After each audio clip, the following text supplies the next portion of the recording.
Welcome, everyone, to the Tethys Shipyard. I am Takeshi Yamato, the Yard Master, joining our host, the Housecoat Gamer. Yo. Today, we are looking at one more Klingon starship. One I actually statted a while back, I think we but, actually have two left to handle. ah, The final one, of course, is going to be arguably the most famous. This, ah, on the other hand, is probably just as fun, for one simple reason. This is the SuQ'jagh-Class, the assault ship.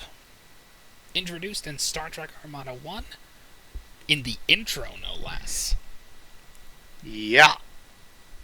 Then further deployed in Star Trek Armada 2, and while it worked as is, especially with those assault pods launching from the side, containing massive chunks of crew,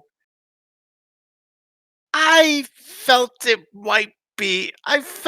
was a little over the top, so I toned it down a little bit and changed it to a design that someone on the Star Trek Adventures Discord compared very favorably to a Space Marine battle barge.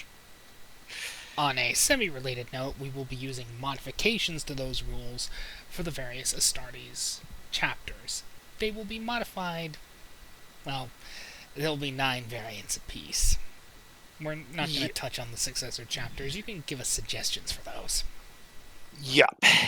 Anyway, the SuQ'jagh-Class entered service in 2372, at least as far as I was thinking. Here's my overview, and here's the lore I came up with when I first added this thing several years ago.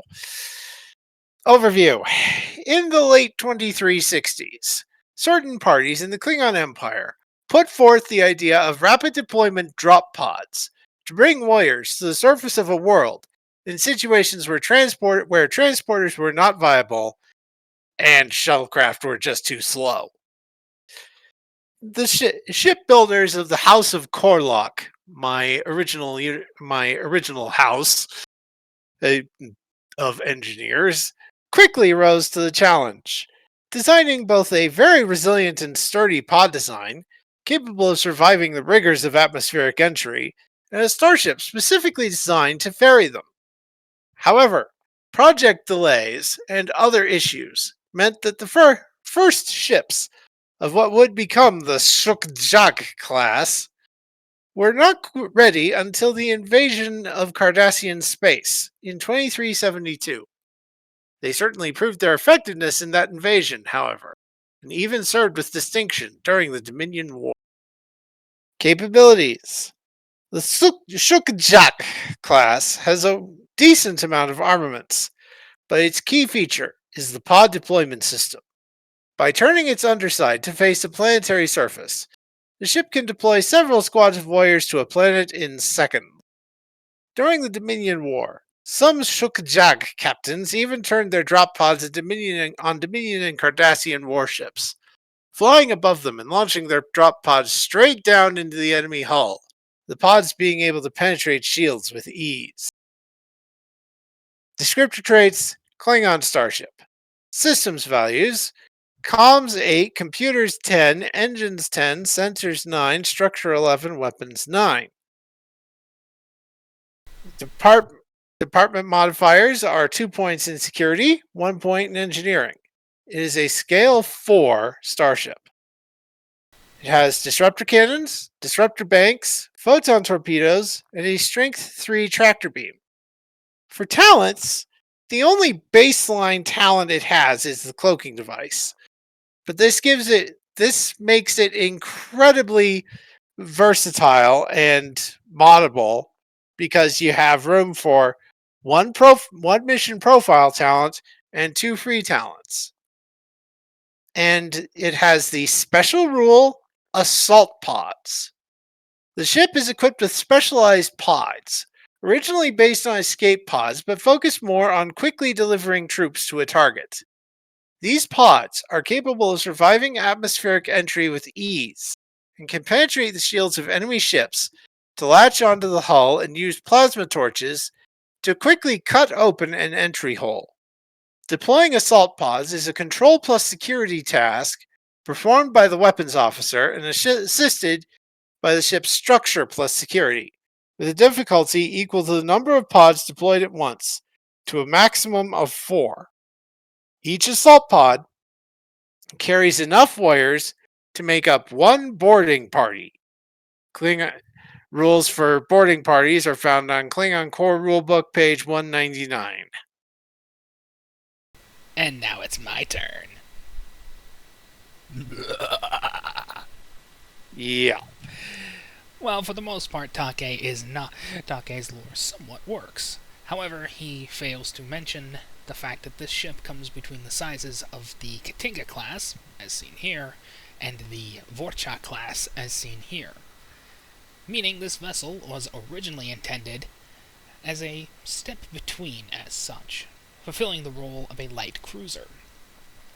However, the design process took pretty much an eternity, mostly due to political backstabbing, changes in priorities, yada yada yada, until 23/7/65. 3 guesses what happened then. 2365. They're called Borg? the Borg. Yes, yourself, the Borg. Captain, or they'll destroy you. Yeah. While the Federation didn't reveal anything about the Borg until, well,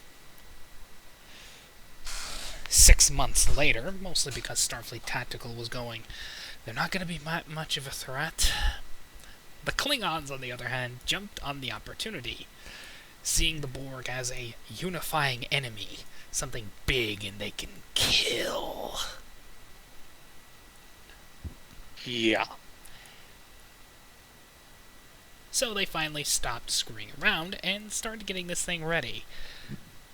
Unfortunately, because Starship R&D takes a long time, because seriously, design a ship in reality, it's going to take years to get it done. The ship didn't exactly have much time to, well, mature, and failed to join the Klingon assault fleet going into Federation space to help fight the Borg. A missed opportunity for glory.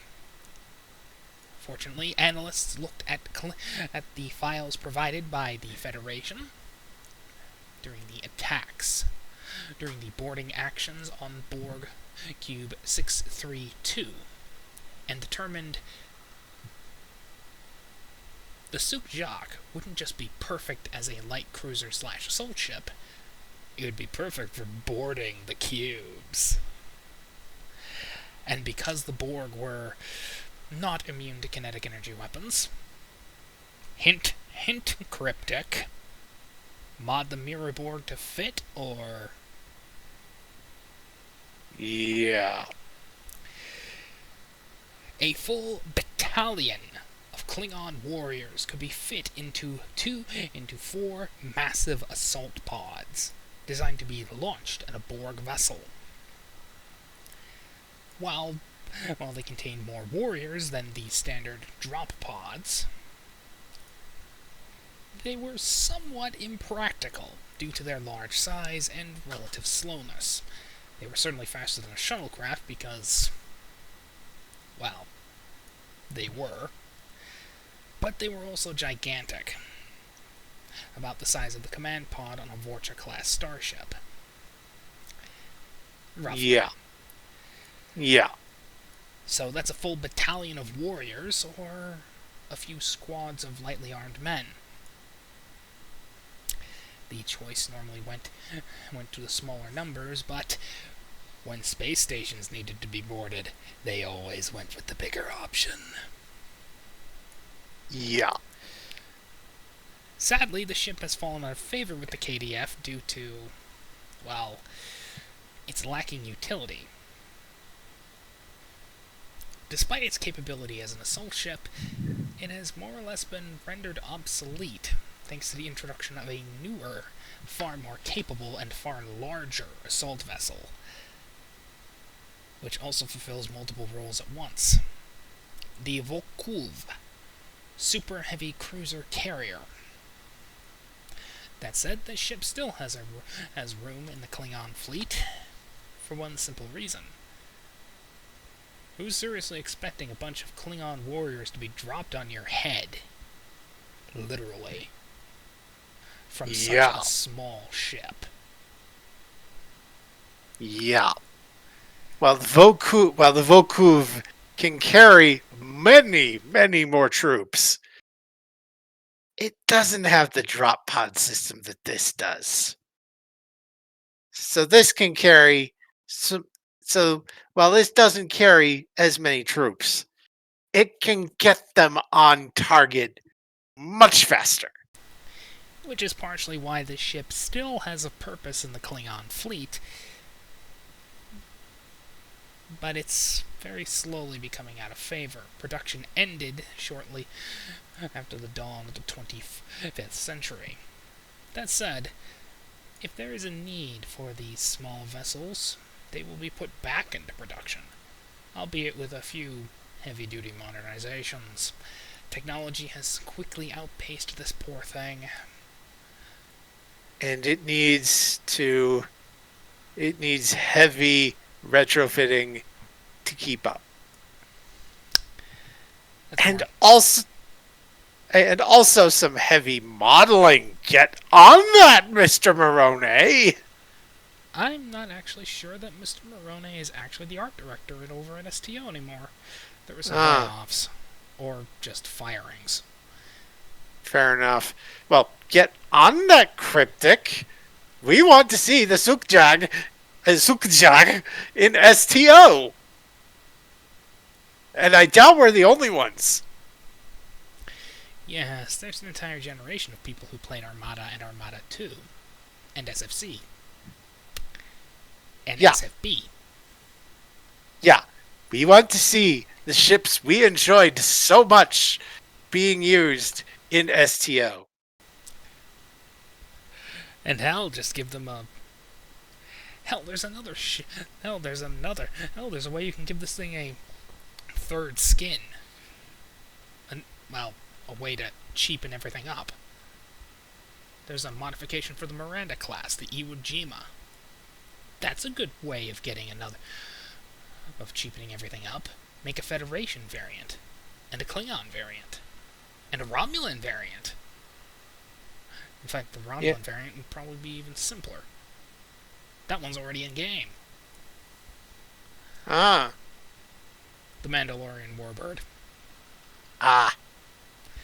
It just has the full section. Right. Anywho, that is the Battle Barge Light. Bye-bye.